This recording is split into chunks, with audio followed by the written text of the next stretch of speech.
ಅಮ್ಮಮ್ಮ ಪ್ರತಿ ಮಹಿಳೆಯರು ಕೂಡ ತಿಳಿಯಲೇಬೇಕಾದ ಕಿಚನ್ ಟಿಪ್ಸ್. ಕುಕ್ಕರ್ಗೆ ಬೆಳ್ಳುಳ್ಳಿನ ಹಾಕಿ ಕೆಜಿಗಟ್ಟಲೆ ಬೆಳ್ಳುಳ್ಳಿ ಆದರೂ ಕೂಡ ಕಷ್ಟನೇ ಪಡದೆ ಈಸಿಯಾಗಿ ಚಿಟಿಕೆ ಹೊಡೆಯೋದ್ರಲ್ಲಿ ಜಾದೂ ಅನ್ನೋ ಥರ ಬಿಡಿಸಬಹುದು ನೋಡ್ರಿ. ನಮಸ್ಕಾರ ಎಲ್ರಿಗೂ, ಇವತ್ತಿನ ವಿಡಿಯೋಗೆ ಆತ್ಮೀಯವಾದಂಥ ಸ್ವಾಗತ. ಇವತ್ತಿನ ವಿಡಿಯೋದಲ್ಲಿ ನಮ್ಮೆಲ್ಲ ಶ್ರೀಮತಿಯರಿಗೆ ಉಪಯೋಗ ಆಗುವಂಥ ಒಳ್ಳೊಳ್ಳೆ ಸೂಪರ್ ಟಿಪ್ಸ್ಗಳನ್ನ ನೋಡೋಣ ಬನ್ನಿ. ನಾನಿಲ್ಲಿ ಖಾಲಿಯಾಗಿರುವಂಥ ಸ್ಟಿಕ್ಕರ್ ಪ್ಯಾಕೆಟನ್ನು ತೊಗೊಂಡಿದ್ದೀನಿ. ಸ್ಟಿಕ್ಕರ್ ಪಾಕೆಟ್ ಖಾಲಿ ಆಗಿದೆ, ಇದನ್ನೇನು ಉಪಯೋಗಕ್ಕಿಲ್ಲ ಅಂತೇಳಿ ಯಾವುದೇ ಕಾರಣಕ್ಕೂ ಬಿಸಾಡಕ್ಕೆ ಹೋಗಬೇಡಿ. ಇದನ್ನು ಈ ಥರ ಕೂಡ ಸೀಕ್ರೆಟ್ ಆಗಿ ನಾವು ಬಳಸ್ಕೊಳ್ಬೋದು. ಇದೊಂದು ಸೀಕ್ರೆಟ್ ಟಿಪ್ ಅಂತಾನೆ ಹೇಳ್ಬೋದು. ಸ್ಟಿಕ್ಕರ್ ಪಾಕೆಟ್ ಅಳತೆಗೆ ಸರಿಯಾಗಿ ಒಂದು ಬಿಳಿ ಹಾಳೆಯನ್ನು ತಗೊಂಡು ಅದನ್ನು ಕಟ್ ಮಾಡಿಕೊಂಡು ಮಧ್ಯಭಾಗದಲ್ಲಿ ಈ ರೀತಿ ಇಟ್ಟು ನೋಡಿ, ಸುತ್ತಲೂ ಕೂಡ 3 ಕಡೆನೂ ಕೂಡ ಸ್ಟಾಪ್ಲರ್ ಇಂದ ಈ ತರ ಪಿನ್ ಅನ್ನು ಹಾಕೊಳ್ತಾ ಇದ್ದೀನಿ. ನೀವು ಬೇಕಿದ್ರೆ ಗಮ್ಮನ್ನಾದ್ರೂ ಹಾಕಿ ಅಂಟಿಸ್ಕೊಳ್ಬಹುದು. ಒಂದು ಕಡೆ ಮಾತ್ರ ಈ ತರ ಖಾಲಿ ಬಿಡಬೇಕಾಗುತ್ತೆ. ಇಲ್ಲಿ ಹಣವನ್ನ ಇಟ್ಕೋಬಹುದು. ಇದನ್ನ ಸೀಕ್ರೆಟ್ ಆಗಿ ಮನಿ ಸೇವ್ ಮಾಡೋರು ಬ್ಯಾಗ್ನಲ್ಲಿ ಅಥವಾ ಎಲ್ಲಾದರೂ ಹೊರಗಡೆ ನಾವು ಕ್ಯಾರಿ ಮಾಡ್ತಿದ್ದೀವಿ, ನಾವು ಸೀಕ್ರೆಟಾಗಿ ಹಣವನ್ನು ಸೇವ್ ಮಾಡಿ ಇಟ್ಕೋಬೇಕು, ಯಾರಿಗೂ ಗೊತ್ತಾಗಬಾರ್ದು ಅಂದರೆ ಈ ಒಂದು ಟಿಪ್ಪನ್ನು ಟ್ರೈ ಮಾಡಿ ನೋಡಿ. ಮುಂದಿನ ಟಿಪ್, ಅಕ್ಕಿ ಪ್ಲಾಸ್ಟಿಕ್ ಅಕ್ಕಿ ಬರುತ್ತಪ್ಪ ಇವಾಗಿನ ಕಾಲದಲ್ಲಿ, ಯಾವುದನ್ನು ನಾವು ಒರಿಜಿನಲ್ ಅಕ್ಕಿ ಅಂತ ಹೇಳಿ ತಿಳ್ಕೊಳ್ಳೋದು? ಹಾಗಿದ್ರೆ ಈ ಒಂದು ಸಿಂಪಲ್ ಟಿಪ್ಪನ್ನು ಟ್ರೈ ಮಾಡಿದ್ರೆ ನೀವು ಅಕ್ಕಿ ಒರಿಜಿನಲ್ ಅಥವಾ ಪ್ಲಾಸ್ಟಿಕ್ ಅಂತೇಳಿ ಗೊತ್ತಾಗ್ಬಿಡುತ್ತೆ ನೋಡಿ. ಅಕ್ಕಿಯಿಂದ ಸ್ವಲ್ಪ ಅಕ್ಕಿಯನ್ನು ತೊಗೊಂಡು ಚೂರು ಅಕ್ಕಿನ ತೊಗೊಂಡು ಈ ರೀತಿ ಸ್ಟವ್ ಮೇಲೆ ಇಟ್ಟು ಸ್ಟವನ್ನು ಹಚ್ಚಿ ನೋಡಿ, ಒಳ್ಳೆ ಕಡಲೆಪುರಿ ಥರ ಪಟ ಅನ್ನೋಕ್ಕೆ ಶುರು ಆಗಿಬಿಡುತ್ತೆ. ಮತ್ತು ಆದಷ್ಟು ಬೇಗ ಇದು ನೋಡಿ ಬರ್ನ್ ಆಗಿಬಿಡ್ತು, ಸುಟ್ಬಿಟ್ಟು ಈ ಸ್ವಲ್ಪ ಸುಟ್ಟಿರೋಂಥ ಅಕ್ಕಿಯನ್ನು ತಗೊಂಡು ಈ ರೀತಿ ಕೈನಲ್ಲಿ ಪ್ರೆಸ್ ಮಾಡಿದ್ರೆ ಬೂದಿ ಆಗ್ತಾ ಇದೆ. ಈ ರೀತಿ ಈಸಿಯಾಗಿ ಪಟ್ ಅಂತ ಹೇಳಿ ಸುಟ್ಟರೆ ಮತ್ತು ಈ ರೀತಿ ಕೈಯಿಂದ ಪ್ರೆಸ್ ಮಾಡಿದರೆ ಫುಲ್ ಬೂದಿ ಆಗಿಬಿಟ್ರೆ ಇದರಲ್ಲಿ ಪ್ಲಾಸ್ಟಿಕ್ ಅಂಶ ಇಲ್ಲ, ಒರಿಜಿನಲ್ ಅಕ್ಕಿ ಅಂತೇಳಿ ಗೊತ್ತಾಗುತ್ತೆ. ಮುಂದಿನ ಟಿಪ್, ನಾನಿಲ್ಲಿ ಒಂದು ಚಿಕ್ಕ ಬಟ್ಲನ್ನು ತೊಗೊಂಡಿದ್ದೀನಿ, ಅದಕ್ಕೆ ಸ್ವಲ್ಪ ವ್ಯಾಸ್ಲಿನನ್ನು ತೊಗೊಂಡು ಹಾಕ್ಕೊಳ್ತಾ ಇದ್ದೀನಿ. ಈ ಒಂದು ಟಿಪ್ ಇಷ್ಟ ಆದರೆ ಖಂಡಿತ ನೀವು ಲೈಕ್ ಕೊಟ್ಟು ಯಾರಿಗೆಲ್ಲ ಅವಶ್ಯಕತೆ ಇದೆ ಅವ್ರಿಗೆ ಈ ವಿಡಿಯೋನ ಶೇರ್ ಮಾಡಿ. ಅದ್ರ ಜೊತೆಗೆ ವ್ಯಾಸ್ಲಿನ್ ಯಾವ ಒಂದು ಪ್ರಮಾಣದಲ್ಲಿ ತೊಗೊಂಡಿರ್ತೀವಿ ನೋಡಿ, ಅದೇ ಪ್ರಮಾಣದಲ್ಲಿ ಸ್ವಲ್ಪ ಕೋಲ್ಗೇಟ್ ಪೇಸ್ಟನ್ನು ತೊಗೋಬೇಕಾಗುತ್ತೆ. ಪೇಸ್ಟನ್ನು ಸೇರಿಸಿದ ನಂತರ ಇದೆರಡನ್ನೂ ಚೆನ್ನಾಗಿ ಮಿಶ್ರಣ ಮಾಡಬೇಕು. ಒಂದೊಳ್ಳೆ ಆಯಿಂಟ್ಮೆಂಟ್ ಅನ್ನೋದು, ಒಂದೊಳ್ಳೆ ಕ್ರೀಮ್ ಅನ್ನೋದು ಸಿದ್ಧ ಆಗಿದೆ. ಇದನ್ನು ಏನಕ್ಕೆ ಬಳಸ್ಬೋದು ಅಂದರೆ ಸುಟ್ಟ ಗಾಯಗಳಾಗ್ಬಿಟ್ರೆ ಅಡುಗೆ ಮನೆಯಲ್ಲಿ ಕಿಚನ್ನಲ್ಲಿ ಕೆಲವೊಮ್ಮೆ ಅಡುಗೆ ಮಾಡ್ತಾ ಇರ್ತೀವಿ, ಸುಟ್ಟ ಗಾಯ ಆದರೆ ತುಂಬಾ ಉರಿತಾ ಇರುತ್ತೆ. ಸುಟ್ಟ ಗಾಯದ ಕಲೆಗಳು ಕೂಡ ಉಳಿಬಾರ್ದು ಅಂದರೆ ಈ ರೀತಿ ನೀವು ಕ್ರೀಮನ್ನು ಸಿದ್ಧ ಮಾಡಿ ಹಚ್ಚಿ ನೋಡಿ, ಎಷ್ಟು ಬೇಗ ಉರಿ ಕಮ್ಮಿ ಆಗುತ್ತೆ ಅಂದರೆ ತಣ್ಣಕ್ಕಾಗುತ್ತೆ, ಕಲೆಗಳು ಕೂಡ ಇರೋದಿಲ್ಲ. ಮುಂದಿನ ಟಿಪ್, ಬೆಳ್ಳುಳ್ಳಿ. ಕೆಲಸಕ್ಕೆ ಹೋಗೋವಂಥ ವರ್ಕಿಂಗ್ ವುಮೆನ್ಸ್ಗೆ ಈ ಬೆಳ್ಳುಳ್ಳಿ ಬಿಡಿಸೋವಂಥ ಕೆಲಸ ತುಂಬಾ ಕಷ್ಟ ಅಂತ ಹೇಳ್ಬೋದು. ಯಾಕಂದರೆ ಇದನ್ನು ಬಿಡಿಸೋದಕ್ಕೆ ಸಾಕಷ್ಟು ಸಮಯ ಅನ್ನೋದು ತಗೊಳ್ಳುತ್ತೆ. ಅಥವಾ ಯಾವುದಾದ್ರು ಫಂಕ್ಷನ್, ಹಬ್ಬ ಹರಿದಿನಗಳಲ್ಲಿ ಈ ಬೆಳ್ಳುಳ್ಳಿನ ಬಿಡಿಸೋ ಅಂಥ ಕೆಲಸ ಕಷ್ಟವೇ ಅಂತ ಅಂದ್ಕೊಳ್ತಾ ಇರ್ತಾರೆ. ಆದರೆ ಕಷ್ಟ ಅಲ್ಲ, ನಿಮಿಷಗಳಲ್ಲಿ ಕೆಜಿ ರಾಶಿ ಬೆಳ್ಳುಳ್ಳಿಗಳಾದರೂ ಈಸಿಯಾಗಿ ಬಿಡಿಸಬಹುದು. ಯಾವ ಥರ ಅಂತ ನೋಡೋಣ ಬನ್ನಿ. ಮೊದಲು ಬೆಳ್ಳುಳ್ಳಿನ ತೊಗೊಂಡು ಈ ರೀತಿ ಪ್ರೆಸ್ ಮಾಡಿ ಅದನ್ನು ಈ ರೀತಿ ಒಂದೊಂದೇ ಎಸ್ಲನ್ನು ಮಾಡ್ಕೋಬೇಕಾಗತ್ತೆ. ಬೆಳ್ಳುಳ್ಳಿನ ಬಿಡಿಸ್ಬೇಕಾದ್ರೆ ನನಗಂತೂ ಒಂದು ಗಾದೆ ಮಾತು ನೆನಪಾಗ್ತಾ ಇದೆ. ಆ ಗಾದೆ ಮಾತು ನಿಮಗೂ ಕೂಡ ಗೊತ್ತಾ? ಹಾಗಿದ್ರೆ ಕಮೆಂಟನ್ನು ಮಾಡಿ. ಅಜ್ಜಿ ತಲೆ ಮೇಲೆ ನೆನಪಾದರೆ ಕಮೆಂಟನ್ನು ಮಾಡಿ. ಓಕೆ, ನಾನು ಅರ್ಧ ಗಾದೆ ಮಾತನ್ನು ಹೇಳಿದ್ದೀನಿ. ಈ ರೀತಿ ಬೆಳ್ಳುಳ್ಳಿನ ಮೇಲೆ ಪ್ರೆಸ್ ಮಾಡಿಕೊಂಡು ಸಪ್ರೇಟಾಗಿ ದಳಗಳಾಗಿ ಮಾಡ್ಕೋಬೇಕಾಗತ್ತೆ. ಎಲ್ಲ ಬೆಳ್ಳುಳ್ಳಿನೂ ಕೂಡ ತೊಗೊಂಡು ಈ ರೀತಿ ಪ್ರೆಸ್ ಮಾಡ್ಕೊಂಡಿದ್ದೀನಿ. ನಂತರ ಈ ರೀತಿ ಸಿಪ್ಪೆ ಭಾಗ ಇರುತ್ತಲ್ವ, ಸಿಪ್ಪೆನೆಲ್ಲ ಸಪ್ರೇಟಾಗಿ ತೆಗೆದು ಈ ರೀತಿ ಬೆಳ್ಳುಳ್ಳಿನ ಸಪ್ರೇಟಾಗಿ ವಿಂಗಡಿಸ್ಕೊಳ್ಬೇಕಾಗತ್ತೆ. ನೋಡಿ, ಸಿಪ್ಪೆ ಬೇರೆ ಮತ್ತು ಬೆಳ್ಳುಳ್ಳಿ ಬೇರೆ ಸಪ್ರೇಟಾಗಿ ನಾನು ಮಾಡ್ಕೊಂಡಿದ್ದೀನಿ. ನೀವೇ ಇಲ್ಲಿ ನೋಡ್ತಾ ಇದ್ದೀರಲ್ಲ, ಸಿಪ್ಪೆನೆಲ್ಲ ಈ ರೀತಿ ಮೇಲೆ ಸ್ವಲ್ಪ ಹೀಗೆ ಮಾಡಿದ್ರೆ ಕದ್ರಿಡಿದ್ರೆ ಮರಕ್ಕೇನಾದರೂ ಹಾಕ್ಕೊಂಡು ಈಸಿಯಾಗಿ ನಾವು ಡಿವೈಡ್ ಮಾಡ್ಕೋಬೋದು. ನಂತರ ಈ ರೀತಿ ಸ್ಟೈನರ್ ಪಾತ್ರೆ ಬರುತ್ತಲ್ವ, ಈ ಥರ ಶೋಧಿಸೋ ಅಂಥ ಪಾತ್ರೆಗೆ ನಾವು ಬಿಡಿಸ್ಕೊಂಡಿರೋಂಥ ಬೆಳ್ಳುಳ್ಳಿಯನ್ನು ಹಾಕ್ಕೊಳ್ಬೇಕಾಗತ್ತೆ.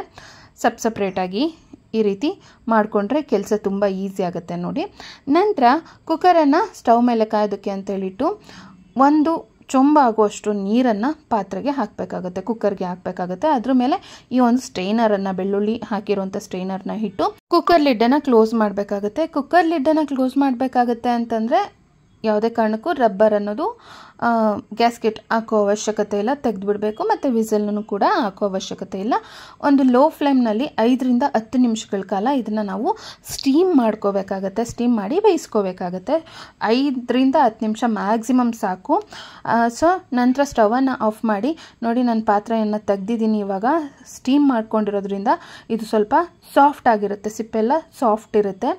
ನಂತರ ಈ ರೀತಿ ಪಾತ್ರೆಯಿಂದ ತೆಗೆದು ನಾನು ಇವಾಗ ಬೆಳ್ಳುಳ್ಳಿ ಸಿಪ್ಪೆನ ತೆಗೆದು ಲೈವ್ ಆಗಿ ರಿಸಲ್ಟನ್ನು ತೋರಿಸ್ತೀನಿ. ನೀವೇ ನೋಡ್ಬೋದು ಎಷ್ಟು ಸುಲಭವಾಗಿ, ಸುಮ್ಮನೆ ಜಸ್ಟ್ ಈಗ ಅಂದರೆ ಸಾಕು ಬೆಳ್ಳುಳ್ಳಿ ಸಿಪ್ಪೆ ನೋಡಿ ಎಷ್ಟು ಈಸಿಯಾಗಿ ಬರ್ತಾ ಇದೆ ಅಂತ ನೀವೇ ಇಲ್ಲಿ ಗಮನಿಸ್ಬೋದು. ಜಾಸ್ತಿ ಏನಾದರೂ ನಮಗೆ ಅಡುಗೆ ಕೆಲಸಗಳಿದೆ, ನಾವು ವರ್ಕಿಂಗ್ ವುಮನ್ ಇದ್ದೀವಿ, ನಮಗೆ ಕೆಲಸಗಳು ಈಸಿ ಆಗಬೇಕು ಅಂತಂದರೆ ಮುಂದೆ ಇನ್ನಷ್ಟು ಒಳ್ಳೆ ಸೂಪರ್ ಟಿಪ್ಸ್ಗಳಿದೆ. ವಿಡಿಯೋನ ಎಲ್ಲೂ ಕೂಡ ಸ್ಕಿಪ್ ಮಾಡೋಕ್ಕೆ ಹೋಗಬೇಡಿ. ಸೊ ವಾರ ಎಲ್ಲ ನೆಮ್ಮದಿಯಾಗಿ ಕೆಲಸ ಮಾಡೋ ಥರ ಟಿಪ್ಸ್ಗಳನ್ನ ನಾನು ಮುಂದೆ ವಿಡಿಯೋದಲ್ಲಿ ಶೇರ್ ಮಾಡ್ತೀನಿ. ನೋಡಿ ಎಷ್ಟು ಈಸಿಯಾಗಿ ನಾನು ಬೆಳ್ಳುಳ್ಳಿ ಸಿಪ್ಪೆನ ಬಿಡಿಸ್ತಾ ಇದ್ದೀನಿ ಅಂತ ನೀವೇ ಗಮನಿಸ್ಬೋದು. ಯೂಶ್ವಲಿ ಬೆಳ್ಳುಳ್ಳಿ ಸಿಪ್ಪೆ ಬಿಡಿಸ್ಬೇಕಾದ್ರೆ ಉಗುರಿಗೂ ಎಲ್ಲ ನೋವು ಬರುತ್ತೆ, ಬೆರಳೆಲ್ಲ ನೋವು ಬರುತ್ತೆ. ಈ ವಿಧಾನದಲ್ಲಿ ಜಾಸ್ತಿ ಬೆಳ್ಳುಳ್ಳಿನ ಬಿಡಿಸೋವಂಥ ಕೆಲಸ ಇದ್ದಾಗ ಈ ಒಂದು ಟಿಪ್ಪನ್ನು ಅನುಸರಿಸಿದ್ರೆ ತುಂಬ ಈಸಿ ಆಗುತ್ತೆ. ಕಡಿಮೆ ಪ್ರಮಾಣದಲ್ಲಿ ನಾವು ಬೆಳ್ಳುಳ್ಳಿ ಸಿಪ್ಪೆ ಬಿಡಿಸ್ಬೇಕು ಅಂದರೆ ಗ್ಯಾಸ್ ಸ್ಟವನ್ನು ಹಚ್ಚಿ ಸ್ಟೀಮ್ ಮಾಡಿಕೊಂಡು ಬಿಡಿಸೋವಂಥ ಅವಶ್ಯಕತೆ ಏನಿಲ್ಲ. ಬಟ್ ಜಾಸ್ತಿ ಪ್ರಮಾಣದಲ್ಲಿ ನಾವು ಬಿಡಿಸ್ತೀವಿ, ನಾವು ವರ್ಕಿಂಗ್ ವುಮನ್ ಇದ್ದೀವಿ, ನಮಗೆ ಟೈಮ್ ಇರಲ್ಲ, ನಮ್ಗೆ ಆದಷ್ಟು ಟೈಮ್ ಸೇವ್ ಆಗಬೇಕು ಅಂತ ಅನ್ನೋರು ಈ ಟಿಪ್ಪನ್ನು ನೀವು ಟ್ರೈ ಮಾಡಿದರೆ ನಿಮ್ಗೆ ಖಂಡಿತ ಯೂಸ್ ಆಗುತ್ತೆ. ನೋಡಿ ಎಷ್ಟು ಸುಲಭವಾಗಿ ನಾನು ಬೆಳ್ಳುಳ್ಳಿ ಸಿಪ್ಪೆನ ಬಿಡಿಸಿದ್ದೀನಿ ಅಂಥೇಳಿ ನೀವೇ ಇಲ್ಲಿ ನೋಡ್ಬೋದು. ರಾಶಿ ಬೆಳ್ಳುಳ್ಳಿ ಇದೆ, ಕೆ ಜಿ ಬೆಳ್ಳುಳ್ಳಿನ ಬಿಡಿಸ್ಬೇಕು ಅಂದಾಗ ಈ ಒಂದು ಟಿಪ್ಪನ್ನು ಖಂಡಿತ ಟ್ರೈ ಮಾಡಿ, ತುಂಬಾ ಯೂಸ್ ಆಗುತ್ತೆ. ಈಸಿಯಾಗಿ ಪಟ ಬಿಡಿಸ್ಬೋದು. ಮುಂದಿನ ಟಿಪ್, ನಾನಿಲ್ಲಿ ಶುಂಠಿಯನ್ನು ತಗೊಂಡಿದ್ದೀನಿ. ಶುಂಠಿ ಮೇಲಿನ ಸಿಪ್ಪೆ ತೆಗಿಬೇಕು ಅಂತಂದರೆ ಕೆಲವರು ಪೀಲರನ್ನು ಬಳಸ್ತಾರೆ. ಪೀಲರನ್ನು ಬಳಸಿ ಸಿಪ್ಪೆ ತೆಗಿಯೋದ್ರಿಂದ ಜಾಸ್ತಿ ಶುಂಠಿ ಅಂಶ ಎಲ್ಲ ಹಾಗಾಗೆ ಬರ್ತಾ ಇರುತ್ತೆ. ಅಥವಾ ಚಾಕುನ ಬಳಸ್ತಾರೆ. ಅದರಿಂದ ತೆಗಿಯೋದಕ್ಕಿಂತ ನೋಡಿ ಸ್ಪೂನನ್ನು ತೊಗೊಂಡು ಜಸ್ಟ್ ಹೀಗೆ ಮಾಡಿದರೆ ಸಾಕು, ಶುಂಠಿ ಮೇಲಿನ ಸಿಪ್ಪೆ ಮಾತ್ರ ಬರುತ್ತೆ. ಸ್ಪೂನನ್ನು ತಗೊಂಡು ಜಸ್ಟ್ ಹೀಗೆ ಬಿಡಿಸ್ತಾ ಬನ್ನಿ. ನೋಡಿ ಎಷ್ಟು ಚೆನ್ನಾಗಿ ಬರೀ ಸಿಪ್ಪೆ ಮಾತ್ರ ಬರುತ್ತೆ ಅಂತ ನೀವೇ ನೋಡ್ಬೋದು. ಈಸಿಯಾಗಿ ಕೂಡ ಶುಂಠಿ ಮೇಲಿನ ಸಿಪ್ಪೆಯನ್ನು ತೆಗಿಬೋದು. ನೋಡಿ ನಾನು ತೆಗಿತಾ ಇದ್ದೀನಿ, ಎಷ್ಟು ಚೆನ್ನಾಗಿ ಸಿಪ್ಪೆ ಭಾಗ ಮಾತ್ರ ಬರ್ತಾ ಇದೆ ಅಂತೇಳಿ. ಶುಂಠಿಯ ಸಿಪ್ಪೆಯನ್ನು ತೆಗಿಬೇಕು ಅಂದರೆ ನೀವು ಖಂಡಿತ ಈ ಒಂದು ಟಿಪ್ಪನ್ನು ಟ್ರೈ ಮಾಡಿ. ಸ್ಪೂನನ್ನು ತಗೊಂಡು ಜಸ್ಟ್ ಸ್ಪೂನಿಂದ ಹೀಗೆ ಮಾಡ್ತಾ ಬನ್ನಿ. ಶುಂಠಿ ಮೇಲಿನ ಸಿಪ್ಪೆಯನ್ನು ಈಸಿಯಾಗಿ ಪಟ ಅಂಥೇಳಿ ತೆಗಿಬಹುದು. ಇವಾಗ ನಾನು ಶುಂಠಿ ಮೇಲಿನ ಸಿಪ್ಪೆನೆಲ್ಲ ತೆಗ್ದಿದ್ದೀನಿ. ನೋಡಿ ಸ್ಪೂನನ್ನು ಬಳಸಿ ತೆಗ್ದಿದ್ದೀನಿ. ಈ ಒಂದು ಟಿಪ್ ನಿಮ್ಗೆ ಇಷ್ಟ ಆಯಿತಾ? ಆಗಿದ್ರೆ ಲೈಕನ್ನು ನೀಡಿ. ಇವಾಗ ನಾನು ಒಂದು ಬ್ಲೆಂಡರ್ ಜಾರನ್ನು ತೊಗೊಂಡಿದ್ದೀನಿ. ಆ ಜಾರ್ನ ಒಳಗಡೆ ಬೆಳ್ಳುಳ್ಳಿಯನ್ನು ಹಾಕ್ಕೊಳ್ತಾ ಇದ್ದೀನಿ. ಸೊ ಬಿಡಿಸಿರೋಂಥ ಸಿಪ್ಪೆಯನ್ನು ಬಿಡಿಸಿರೋಂಥ ಬೆಳ್ಳುಳ್ಳಿಯನ್ನು ಹಾಕ್ಕೊಂಡಿದ್ದೀನಿ. ನಂತರ ಇದ್ರ ಜೊತೆಗೆ ಕ್ಲೀನಾಗಿ ತೊಳೆದು ಸಿಪ್ಪೆಯನ್ನು ಬಿಡಿಸಿರೋಂಥ ಶುಂಠಿಯನ್ನು ಹಾಕ್ಕೊಂಡಿದ್ದೀನಿ. ಸ್ವಲ್ಪ ಪುಡಿ ಉಪ್ಪನ್ನು ಹಾಕ್ಕೊಂಡಿದ್ದೀನಿ. ಇದ್ರ ಜೊತೆಗೆ 1-2 ಸ್ಪೂನ್ ಆಗೋಷ್ಟು, ಚಿಕ್ಕ ಸ್ಪೂನಲ್ಲಿ 2 ಸ್ಪೂನ್ ಆಗೋಷ್ಟು ಕುಕ್ಕಿಂಗ್ ಆಯಿಲನ್ನು, ಅಡಿಗೆ ಎಣ್ಣೆಯನ್ನು ಹಾಕ್ಕೊಂಡಿದ್ದೀನಿ. ಇದಿಷ್ಟನ್ನು ಹಾಕಿ ನಂತರ ನೋಡಿ ನಾನು ಇದನ್ನು ನುಣ್ಣಗೆ ರುಬ್ಕೊಳ್ತಾ ಇದ್ದೀನಿ. ಈ ರೀತಿ ಉಪ್ಪನ್ನು ಹಾಕಿ ಅಥವಾ ಅಡುಗೆ ಎಣ್ಣೆಯನ್ನು ಹಾಕಿ ಶುಂಠಿ ಬೆಳ್ಳುಳ್ಳಿ ಪೇಸ್ಟನ್ನು ಮಾಡಿ ಇಟ್ಕೊಳ್ಳೋದ್ರಿಂದ ಹೆಚ್ಚು ದಿನಗಳ ಕಾಲ ಇದು ತಾಜಾತನದಿಂದ ಕೂಡಿರುತ್ತೆ. ನಾವು ವರ್ಕಿಂಗ್ ವುಮೆನ್ಸ್ ಇದ್ದೀವಿ, ನಮಗೆ ಅವಾಗವಾಗ ಈ ಅಡುಗೆ ಮಾಡ್ಬೇಕಾದ್ರೆ ಶುಂಠಿ ಬೆಳ್ಳುಳ್ಳಿನ ನಮಗೆ ಬಿಡಿಸಿ ಪೇಸ್ಟ್ ಮಾಡ್ಕೊಳ್ಳೋದು ಕಷ್ಟ ಆಗ್ತಿದೆ ಅಂತನೋರು, ಅಥವಾ ಹೊರಗಡೆಯಿಂದ ತಂದು ನಮಗೆ ಹೊರಗಡೆಯಿಂದ ಆ್ಯಕ್ಚುಲಿ ಪ್ಯಾಕ್ಡ್ ಕೆಮಿಕಲ್ ಎಲ್ಲ ಹಾಕಿರ್ತಾರೆ, ಅದನ್ನು ತಂದು ಶುಂಠಿ ಬೆಳ್ಳುಳ್ಳಿ ಪೇಸ್ಟ್ ಹಾಕಿ ಅಡುಗೆ ಮಾಡಿದ್ರು ರುಚಿ ಇರಲ್ಲ. ಅದ್ರ ಬದಲು ನೀವು ಈ ವಿಧಾನದಲ್ಲಿ ಶುಂಠಿ ಬೆಳ್ಳುಳ್ಳಿ ಪೇಸ್ಟನ್ನು ಸಿದ್ಧ ಮಾಡಿ ಫ್ರಿಜ್ನಲ್ಲಿ ಸ್ಟೋರ್ ಮಾಡಿ ಇಟ್ಕೊಳ್ಳಿ ಹೆಚ್ಚು ದಿನಗಳ ಕಾಲ. ಈ ಒಂದು ಶುಂಠಿ ಬೆಳ್ಳುಳ್ಳಿ ಪೇಸ್ಟ್ ಫ್ರೆಶ್ ಆಗಿರುತ್ತೆ, ರುಚಿ ಕೂಡ ಅಷ್ಟೇ ಅದ್ಭುತವಾಗಿರುತ್ತೆ. ಅಡುಗೆಗೆ ನೀವು ಇದನ್ನು ಬಳಸಿ ನೋಡಿ, ಸೂಪರ್ ಆಗಿರುತ್ತೆ. ಮುಂದಿನ ಟಿಪ್, ನಾನಿಲ್ಲಿ ಒಂದು ಪ್ಲಾಸ್ಟಿಕ್ ಕಂಟೈನರ್ನ ತೊಗೊಂಡಿದ್ದೀನಿ. ಅದ್ರ ಒಳಗಡೆ ಕೆಳಭಾಗದಲ್ಲಿ ಟಿಶ್ಯೂ ಪೇಪರನ್ನು ಹಾಕಿದ್ದೀನಿ. ನಂತರ ನೋಡಿ ಕರಿಬೇವಿನ ಸೊಪ್ಪನ್ನು ಕ್ಲೀನಾಗಿ ತೊಳೆದು ನಂತರ ಅದರ ಎಲೆಗಳನ್ನು ಬಿಡಿಸಿ ಈ ರೀತಿ ಕ್ಲೀನಾಗಿ ಹಾಕ್ಕೊಂಡಿದ್ದೀನಿ. ನಂತರ ಇದ್ರ ಮೇಲೆ ಈ ಸೊಪ್ಪಿನ ಮೇಲೂ ಕೂಡ ಒಂದು ಟಿಶ್ಯೂ ಪೇಪರನ್ನು ಹಾಕ್ತಾ ಇದ್ದೀನಿ. ನೀವು ಟಿಶ್ಯೂ ಪೇಪರ್ ಇಲ್ಲ ಅಂದರೆ ನಾರ್ಮಲ್ ಪೇಪರನ್ನಾದರೂ ಕೂಡ ಹಾಕಿಕೊಳ್ಬೋದು. ನಂತರ ಈ ರೀತಿ ಮುಚ್ಚಳವನ್ನು ಮುಚ್ಚಿ ಫ್ರಿಜ್ನಲ್ಲಿ ಇಡೋದ್ರಿಂದ ಕರಿಬೇವಿನ ಸೊಪ್ಪು ಹೆಚ್ಚು ದಿನಗಳ ಕಾಲ ತಾಜಾತನದಿಂದ ಕೂಡಿರುತ್ತೆ.